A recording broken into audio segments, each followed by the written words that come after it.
Hello everyone. आज से हम लोग स्टार्ट करेंगे एनाटॉमी ऑफ फ्लावरिंग प्लांट्स। देखिए, मैंने आपको मॉर्फोलॉजी में क्या बताया था। मॉर्फोलॉजी का मतलब होता है कि अगर हम किसी भी ऑर्गेनिज्म की अगर हम उनके बॉडी के फॉर्म में या फिर उनके स्ट्रक्चर की स्टडी करते हैं तो उसको बोलते हैं हम लोग मॉर्फोलॉजी। अगर हम किसी भी ऑर्गेनिज्म के इंटरनल स्ट्रक्चर की स्टडी करेंगे तो इसको बोलेंगे हम लोग एनाटॉमी। जैसा कि मैंने आपको मॉर्फोलॉजी में बताया था कि जो प्लांट्स होते हैं, अलग अलग डिफरेंट टाइप्स के जो प्लांट्स होते हैं, इनमें काफ़ी सिमिलरिटीज भी होती हैं और काफ़ी डिफरेंसेस भी होते हैं, जिसको हम बाहर से देखकर पहचान सकते हैं। जैसे कि मैंने आपको बताया था डाइकॉट एंड मोनोकॉट। डाइकॉट में क्या होता है, रेटिकुलेट वेनेशन होता है, और मोनोकॉट में क्या होता है, पैरेलल वेनेशन होता है। मैंने आपको कई तरह की फिलोटैक्सी के बारे में बताया था। तो पिछली वीडियो में हमने आपको बहुत सारी चीज़ें बताई थी जिसकी वजह से आप बाहर से किसी प्लांट को देख के बता सकते हैं कि मोनोकॉट है या फिर ये डाइकॉट है। और बहुत सारे उनमें सिमिलरिटीज भी थी। चाहे हम प्लांट्स की बात करें चाहे हम एनिमल्स की बात करें, उनकी मॉर्फोलॉजी में भी डिफरेंसेस होते हैं और उनका जो एनाटॉमी होता है उसमें भी कई सारे डिफरेंसेस और सिमिलरिटीज होती हैं। तो इस चैप्टर में हमें एनाटॉमी के बारे में पढ़ना है, मतलब प्लांट के इंटरनल स्ट्रक्चर के बारे में पढ़ना है इस चैप्टर में। देखिए, एनसीईआरटी आपसे क्या कह रहा है, You can very easily see the structural similarities and variation in external morphology of larger living organisms, both plants and animals। कह रहा है कि प्लांट्स और एनिमल्स दोनों के अंदर आप अगर उनके बाहरी रूप से अगर उनको देखें तो उनमें बहुत सारी आपको सिमिलरिटीज भी मिलती हैं और बहुत सारे डिफरेंसेस भी मिलते हैं। अगर हम इनके इंटरनल स्ट्रक्चर की स्टडी करें तो हमें कई सारी सिमिलरिटीज भी मिलेंगी और बहुत सारे डिफरेंसेस भी मिलेंगे। Similarly, if we If we were to study the internal structure, one also finds several similarities as well as differences. This chapter introduces you to the internal structure and functional organization of higher plants। इस chapter में हम plant के higher plant जैसे कि angiosperm के internal structure के बारे में और उनके फंक्शन के बारे में, फंक्शनल ऑर्गेनाइजेशन के बारे में हम इस चैप्टर में पढ़ने वाले हैं। देखिए, एनाटॉमी का मतलब मैंने आपको बताया। एनाटॉमी का मतलब क्या होता है कि अगर हम किसी भी प्लांट्स के या किसी भी एनिमल के हम इंटरनल स्ट्रक्चर की स्टडी करते हैं तो उसको बोलते हैं हम लोग anatomy. Study of internal structure of plants is called anatomy. देखिए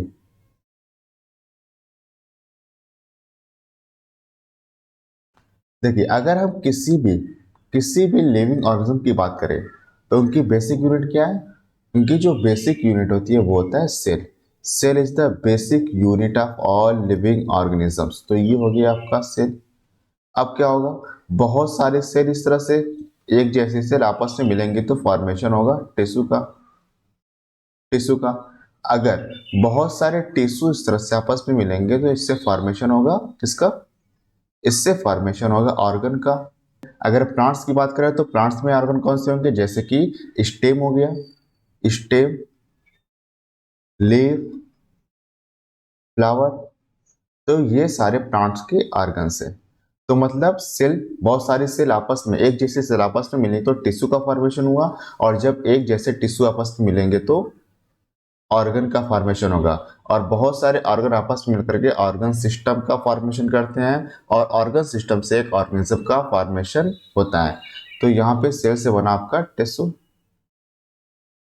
यहाँ बनेगा ऑर्गन। आगे क्या आएगा, आगे आएगा इसके organ system, organ system. Organ system से फॉर्मेशन होता है ऑर्गेनिज्म का, इससे फॉर्मेशन होता है ऑर्गेनिज्म का। देखिए, plants have cells as the basic unit.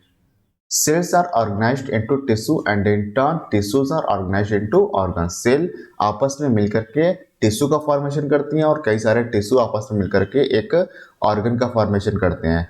Different organs in plants. Organs, plants के ऑर्गन कौन कौन से हैं, जैसे कि स्टेम हो गया, लीफ हो गया, फ्लावर हो गया। In plants show differences in their internal structure. अगर हम मोनोकॉट स्टेम की बात करें और डाइकॉट स्टेम की बात करें, इन दोनों के स्टेम का जो इंटरनल स्ट्रक्चर होता है वो अलग अलग होता है। तो इन डिफरेंसेस के बारे में आने वाले वीडियो में हम पढ़ने वाले हैं। Within angiosperms the monocot and dicots also seen to be anatomically different. जो मोनोकॉट डाइकॉट होते हैं ये एनाटॉमिकली अलग अलग होते हैं, मतलब इनके इंटरनल स्ट्रक्चर एक दूसरे से वेरी करते हैं। Internal structure also show adaptation to diverse environment. कह रहे हैं कि प्लांट्स का प्लांट्स का जो इंटरनल स्ट्रक्चर होता है इसकी वजह से ये अलग अलग इन्वायरमेंट में ये एडॉप्ट होते हैं। जैसे कि हम बात करेंगे एरेनकाइमा के बारे में, अगली वीडियो में पढ़ेंगे हम लोग एरेनकाइमा के बारे में, वहां पर बताएंगे कि कैसे और किस इन्वायरमेंट में ये एडॉप्ट होता है। चलिए हम बात करते हैं टिश्यू की। टिश्यू क्या है? Tissue is a group of cell. Group, ये सेल का ग्रुप है। और सेल का ग्रुप कैसा है? सेल की जितनी भी टिश्यू के अंदर, एक टिश्यू के अंदर जितनी भी आने वाली सेल होंगी सबका ओरिजिन कॉमन होना चाहिए। और ज्यादातर जो सेल्स होती हैं कॉमन फंक्शन को ये परफॉर्म करती हैं। तो टिश्यू सेल का ग्रुप है और इन सेल्स की ओरिजिन कैसी होनी चाहिए? इन सेल की ओरिजिन होनी चाहिए कॉमन ओरिजिन। ये हो गया आपका टिश्यू। यूजुअली देखिए कॉमन ओरिजिन होगी तो इससे क्या होगा कि सारी सेल एक जैसी होंगी, और जब सारी सेल एक जैसी होंगी तो एक कॉमन फंक्शन को ये परफॉर्म करेंगी। तो ये जो सेल्स हैं ये सिमिलर सेल्स हैं, similar sales. And usually performing common function, common function, इसको बोलते हैं हम लोग टिश्यू। तो टिश्यू का मतलब क्या हुआ? Tissue is a group of cell जिनका ओरिजिन कॉमन होना चाहिए, और ये कॉमन ओरिजिन होगा तो ये सेल, सारी सेल, एक टिश्यू के अंदर की जितनी भी सेल आएंगी सब एक जैसी होंगी, और यूजुअली ज्यादातर ये कॉमन फंक्शन को ये परफॉर्म करती हैं। देखिए अगर हम प्लांट्स की बात करें तो प्लांट्स के अंदर डिफरेंट टाइप्स के टिश्यू होते हैं। कौन कौन से टिश्यू होते हैं? एक होता है मेरिस्टेमेटिक टिश्यू और दूसरा होता है परमानेंट टिश्यू। एक है हमारे पास मेरिस्टेमेटिक टिश्यू, मेरिस्टेमेटिक टिश्यू, और दूसरा हमारे पास है परमानेंट टिश्यू। दूसरा हमारे पास है परमानेंट टिश्यू। इनका नाम किस बेसिस पे रखा गया? इनका नाम इस बेसिस पे रखा गया कि अगर सेल अगर सेल डिवाइड करेंगी तो उसको बोलेंगे हम लोग मेरिस्टेमेटिक टिश्यू। अगर सेल डिवाइड नहीं करेंगी तो इसको बोलेंगे हम लोग परमानेंट टिश्यू। तो दोबारा समझिए, प्लांट टिश्यू दो टाइप के हमारे पास, एक है मेरिस्टेमेटिक टिश्यू, दूसरा है परमानेंट टिश्यू। मेरिस्टेमेटिक टिश्यू कब बोलेंगे? अगर सेल डिवाइडिंग होंगी, मतलब सेल अगर डिवाइड कर पाएंगी तो उसको बोलेंगे हम लोग मेरिस्टेमेटिक टिश्यू। अगर सेल डिवाइड नहीं कर पाएंगे तो इसको बोलेंगे हम लोग परमानेंट टिश्यू। तो मेरिस्टेमेटिक टिश्यू में क्या लिख दिया हम यहाँ पे लिखेंगे हम डिवाइडिंग सेल्स। इनके अंदर जो सेल आएंगी वो डिवाइडिंग होंगी, मतलब इनके पास क्षमता होगी कि ये नई सेल का फॉर्मेशन कर सकती है। परमानेंट टिश्यू, इसका मतलब हुआ डिवाइडिंग नॉन डिवाइडिंग सेल्स। मतलब परमानेंट टिश्यू के अंदर आने वाली सेल्स से ये डिवाइड नहीं कर पाएंगे, किसी पर्टिकुलर फंक्शन के लिए ये स्पेशलाइज्ड हो जाएगी। देखिए अब जो मेरिस्टेमेटिक टिश्यू होते हैं ये है हमारे पास दो टाइप के। मेरिस्टेमेटिक टिश्यू होते हैं हमारे पास दो टाइप के। कौन कौन सा? एक होता है प्राइमरी मेरिस्टेम, एक होता है हमारे पास प्राइमरी मेरिस्टेम, और दूसरा होता है हमारे पास सेकेंडरी मेरिस्टेम। दूसरा होता है हमारे पास सेकेंडरी मेरिस्टेम। अब देखिए प्राइमरी मेरिस्टेम और सेकेंडरी मेरिस्टेम हम किस बेसिस पे बोल रहे हैं कि देखिए जो मेरिस्टेम प्लांट्स की प्राइमरी ग्रोथ करवाएगा उसको बोलेंगे हम लोग प्राइमरी मेरिस्टेम। प्राइमरी मेरिस्टेम का मतलब जो मेरिस्टेम प्लांट्स की प्राइमरी ग्रोथ करवाएगा। प्राइमरी ग्रोथ का मतलब अगर प्लांट्स की लंबाई बढ़ाएगा। देखिए पहले क्या होता है, किसी भी प्लांट्स को अगर आप जमीन में डाल देते हैं या जमीन के अंदर दबा देते हैं तो फिर क्या होता है, पहले वो बाहर निकलने के बाद उनकी लंबाई बढ़ती है। जब लंबाई बढ़ती है तो इसको बोलते हैं हम लोग प्राइमरी ग्रोथ। और जब उसकी मोटाई बढ़ेगी, जब मोटापा बढ़ेगा उसका, तो उसको बोलेंगे हम लोग सेकेंडरी ग्रोथ। तो प्राइमरी ग्रोथ के लिए, लंबाई बढ़ाने के लिए प्राइमरी मेरिस्टेम रिस्पॉन्सिबल होते हैं, और प्लांट का गर्थ बढ़ाने के लिए, मतलब प्लांट का मोटापा बढ़ाने के लिए सेकेंडरी मेरिस्टेम रिस्पॉन्सिबल होते हैं। तो प्राइमरी मेरिस्टेम ये क्या करवाएगा? प्राइमरी मेरिस्टेम करवाएगा प्राइमरी ग्रोथ। और प्राइमरी ग्रोथ का मतलब क्या होता है? प्राइमरी ग्रोथ का मतलब हुआ इंक्रीज इन लेंथ। ये प्लांट की लंबाई बढ़वाता है, इंक्रीज इन लेंथ।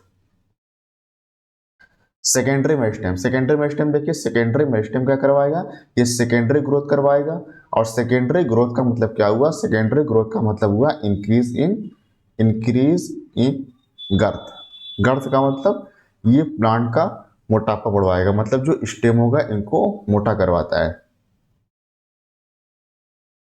देखिए दूसरा हमारे पास है परमानेंट टिश्यू। परमानेंट टिश्यू देखिए दो टाइप के होते हैं, एक होता है हमारे पास सिंपल सिंपल परमानेंट टिश्यू, दूसरा होता है हमारे पास कॉम्प्लेक्स परमानेंट टिश्यू।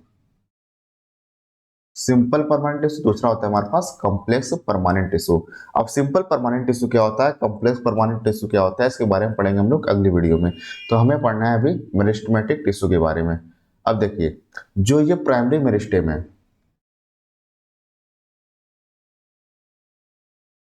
ये जो प्राइमरी मेरिस्टेम है ये हमारे पास दो टाइप का है। एक है एपिकल मेरिस्टेम, एक है एपिकल मेरिस्टेम, और दूसरा हमारे पास intercalary meristem. Intercalary meristem. अब देखिए, एपिकल मेरिस्टेम भी हमारे पास दो टाइप के हैं, shoot apical meristem, shoot apical meristem, दूसरा हमारे पास है रूट एपिकल मेरिस्टेम। दूसरा हमारे पास है रूट एपिकल मेरिस्टेम।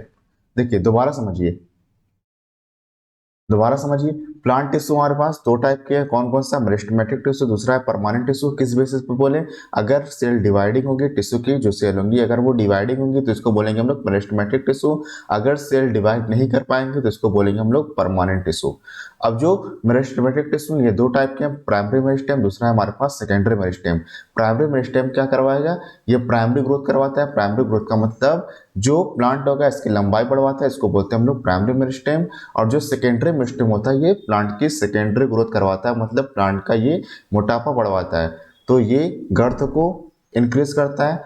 जो प्राइमरी मेरिस्टेम में ये हमारे पास दो टाइप का है, एपिकल मेरिस्टेम, दूसरा intercalary meristem. Apical meristem दो टाइप के, shoot apical meristem and root apical meristem. अब देखिए, जो परमानेंट टिश्यू ये भी दो टाइप का है, सिंपल परमानेंट टिश्यू, दूसरा हमारे पास कॉम्प्लेक्स परमानेंट टिश्यू। देखिए समझ लीजिए इसको भी, जो सिंपल परमानेंट टिश्यू होता है ये only one type of cell, only one type of cell, इनके अंदर जो सेल होती हैं ये सारी एक जैसी होती हैं। और जो कॉम्प्लेक्स टिश्यू होते हैं इनके अंदर एक से ज्यादा टाइप की सेल होती है, more than one type of cells, more than one type of cells. देखिए, जो सिंपल परमानेंट टिश्यू होता है इसका एग्जांपल है जैसे कि पैरेनकाइमा, इसका एग्जांपल हो जाएगा पैरेनकाइमा। दूसरा हमारे पास है कोलेनकाइमा, कोलेन काइमा। और तीसरा है हमारे पास स्क्लेरेन काइमा, स्क्लेरेन काइमा। देखिए, जो परमानेंट कॉम्प्लेक्स टिश्यू है इसका एग्जांपल है xylem and phloem, xylem and phloem, xylem and phloem. चलिए एनसीईआरटी ने जो कुछ लिखा है इसके बारे में पढ़ लेते हैं हम लोग। Tissue, the tissue, a tissue is a group of cell, ये सेल का ग्रुप है, हैविंग अ कॉमन ओरिजिन, और इनकी जो ओरिजिन होती है वो कैसी होती है, कॉमन ओरिजिन होती है। यूजुअली ज्यादातर परफॉर्मिंग ए कॉमन फंक्शन, ये एक जैसे फंक्शन को ये परफॉर्म करते हैं। Plant is made up of different kinds of tissue, plant के अंदर अलग अलग टाइप के टिश्यू होते हैं, meristematic tissue, permanent tissue, simple permanent tissue, complex permanent tissue, फिर apical meristem, intercalary meristem, shoot apical meristem, root apical meristem, ये अलग अलग टाइप के टिश्यूज होते हैं। Tissue are classified into two main groups, कौन कौन सा, मेरिस्टेमेटिक एंड परमानेंट टिश्यू। किस बेसिस पे हम बोल रहे हैं, based on whether the cell being formed are capable of dividing और नॉट, मतलब जो नई सेल आ रही है इनके अंदर डिवाइड करने की क्षमता है या नहीं है।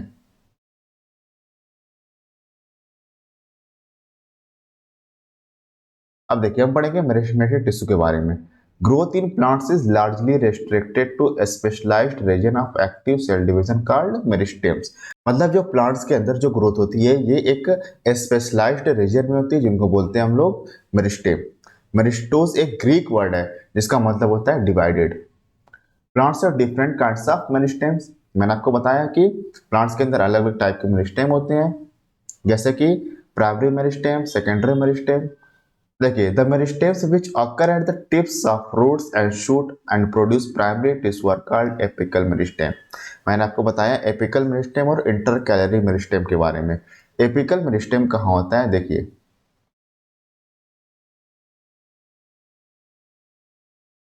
देखिए ये सॉइल सरफेस है, सॉइल सरफेस। सॉइल सरफेस के ऊपर जो होगा इसको बोलेंगे हम लोग शूट सिस्टम, और इसके नीचे जो होगा इसको बोलेंगे हम लोग रूट सिस्टम। देखिए जो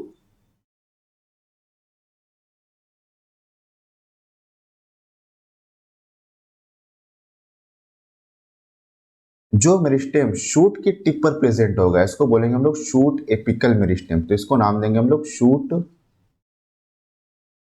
शूट एपिकल मेरिस्टेम। और जो मेरिस्टेम रूट की टिप पे प्रेजेंट होगा इसको नाम देंगे हम लोग root apical meristem. Root apical meristem, root apical meristem.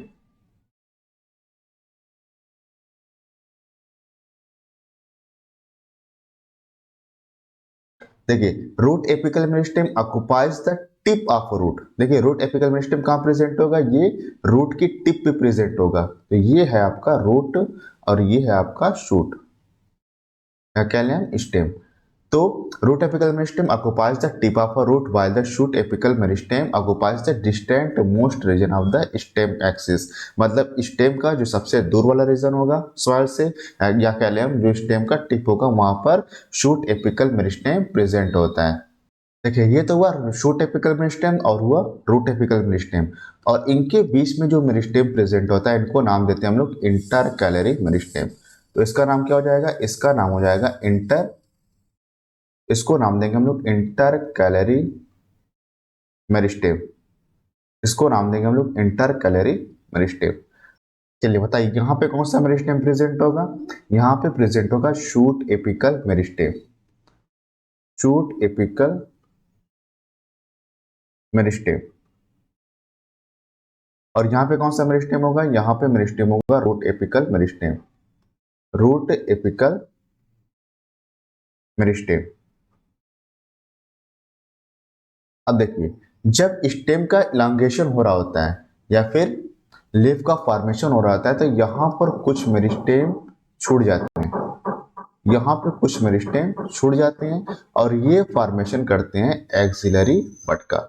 ये फॉर्मेशन करते हैं एक्सिलरी बड का, और एक्सिलरी बड आगे चल के ये बनाता है ब्रांचेस का फॉर्मेशन करता है। ये तो चाहे तो ब्रांचेस का फॉर्मेशन करता है या फिर ये फ्लावर का फॉर्मेशन करता है। तो हमने क्या समझा, हमने समझा कि जो शूट एपिकल मेरिस्टेम होता है ये शूट के टिप पर प्रेजेंट होता है, जो रूट एपिकल मेरिस्टेम होता है ये रूट के टिप पर प्रेजेंट होता है। जब स्टेम का इलांगेशन हो रहा होता है उस दौरान यहाँ पे कुछ टिश्यू रह जाते हैं, कुछ मेरिस्टेमेटिक टिश्यू रह जाते हैं और ये एक्सिलरी बड का फॉर्मेशन करते हैं। इसको बोलेंगे हम लोग एक्सिलरी बड, और ये एक्सिलरी बड बाद में चल करके फ्लावर का या फिर ब्रांचेस का ये फॉर्मेशन करता है।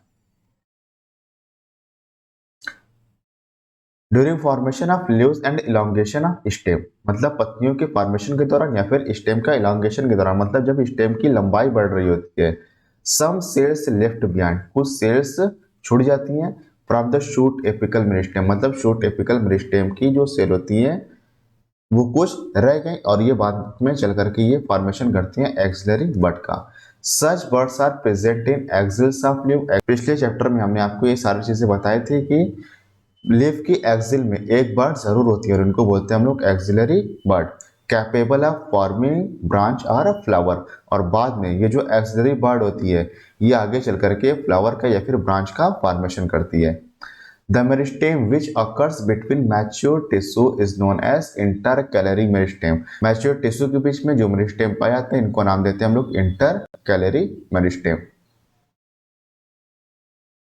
इंटरकैलरी मेरिस्टेम कहाँ देखने को मिलते हैं, आप देखेंगे ग्रासेस के अंदर, जैसे कि कोई ग्रास थी, कोई घास थी, कोई एनिमल इसको खा गया, जैसे कि कोई गाय या फिर कोई, जैसे कि काऊ, गोट, बुफेलो, ये आमतौर पर घास को खाते रहते हैं, घास को खा गए। फिर लेकिन आप देखते हैं कि कुछ दिनों के बाद वहीं से, और वहीं से जो पार्ट रिमूव हुए थे वहां से नए पार्ट आ गए, मतलब दोबारा से ग्रास रीजनरेट कर गई। और ऐसा होता है इंटर कैलरी मेरिस्टेम की वजह से। They occur in grasses and regenerate parts are removed by the grazing herbivores. Herbivores जैसे कि काऊ हो गया, बुफेलो हो गया, गोट हो गया, both apical meristem and intercalary meristem are primary meristem.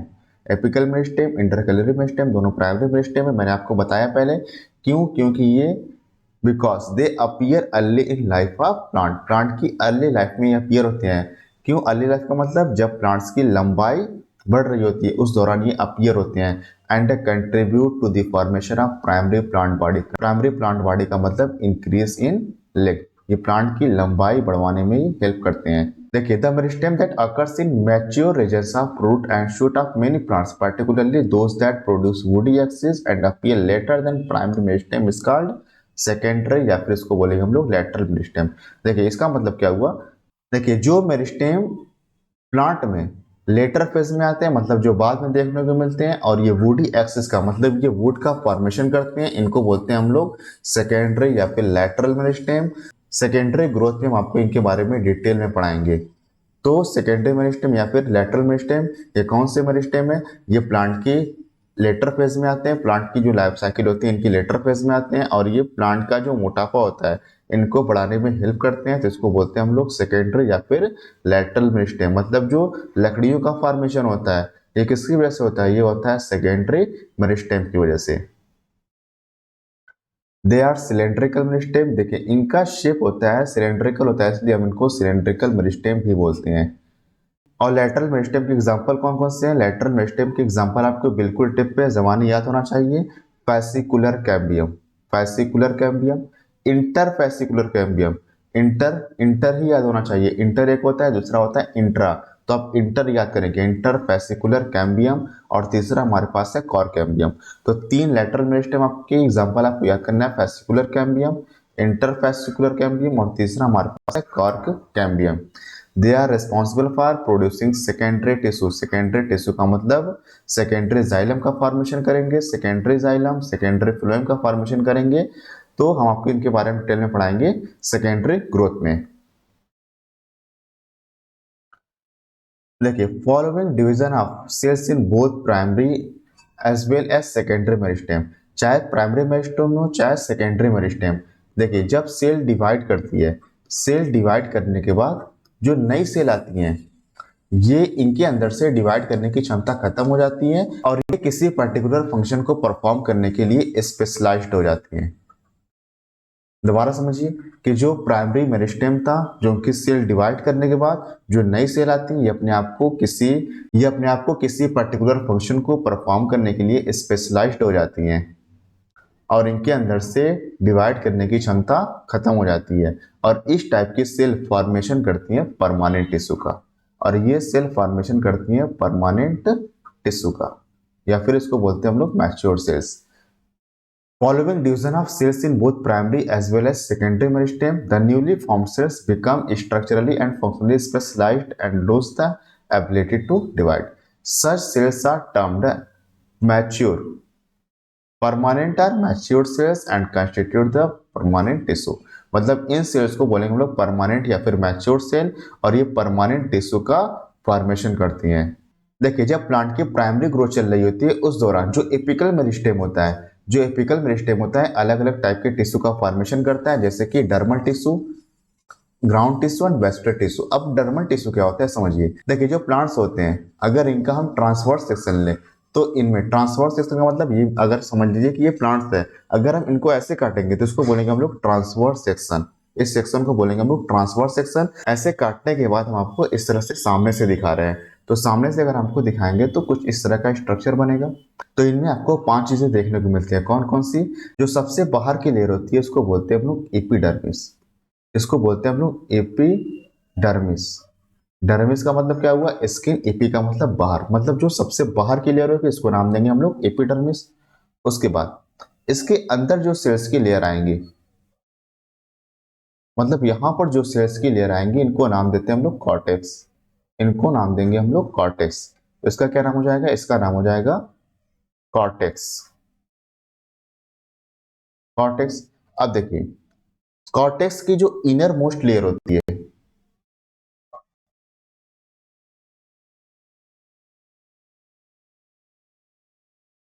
देखिए कॉर्टेक्स की जो इनर मोस्ट लेयर होती है इसको नाम देते हैं हम लोग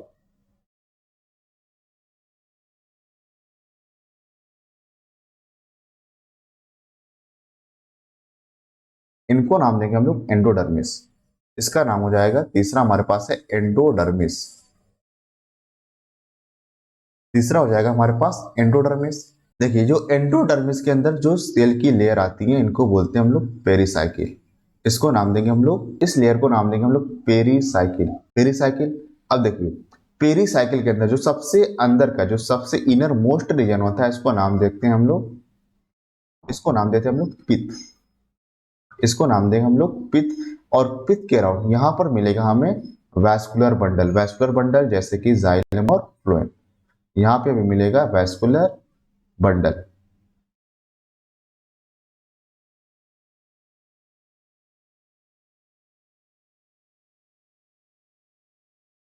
तो इसको नाम देंगे हम लोग वैस्कुलर बंडल। वैस्कुलर बंडल का मतलब क्या हुआ? ये जाइलम और फ्लोएम का, जाइलम एंड फ्लोएम का ये बंडल होता है, तो इसको बोलते हैं हम लोग वैस्कुलर बंडल। तो मतलब किसी भी अगर प्लांट का अगर हम ट्रांसवर्स सेक्शन लें, किसी भी यंग प्लांट का अगर हम ट्रांसवर्स सेक्शन लें, तो हमें 5 लेयर देखने को मिलेंगी। कौन कौन सी? एपिडर्मिस, एक तो हो गया हमारे पास सबसे जो आउटर मोस्ट लेयर होगी इसको बोलेंगे हम लोग एपिडर्मिस। एपिडर्मिस, और इसी को नाम देते हैं हम लोग डर्मल टिश्यू। इसको नाम देंगे हम लोग डर्मल टिश्यू। दूसरी लेयर कौन सी होगी? दूसरी लेयर होगी कॉर्टेक्स की, और जो कॉर्टेक्स की इनर मोस्ट लेयर होगी इसको नाम देते हैं हम लोग एंडोडर्मिस। ये थर्ड नहीं है, ये है एंडोडर्मिस। और एंडोडर्मिस के अंदर जो लेयर आएगी उसके अंदर उसको बोलेंगे हम लोग पेरीसाइकिल। तो थर्ड हमारे पास हो जाएगी पेरीसाइकिल।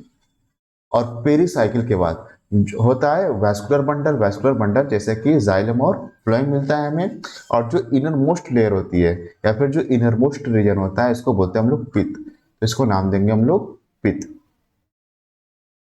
अब देखिए वैस्कुलर टिश्यू, वैस्कुलर टिश्यू कौन से हो गए आपके पास? वैस्कुलर टिश्यू हो गया xylem and phloem. Ground tissue, ground tissue क्या होता है? ग्राउंड टिश्यू होता है, ये होता है सीपीपी। सीपीपी का मतलब यहाँ पे मैं लिख दे रहा हूँ ग्राउंड टिश्यू।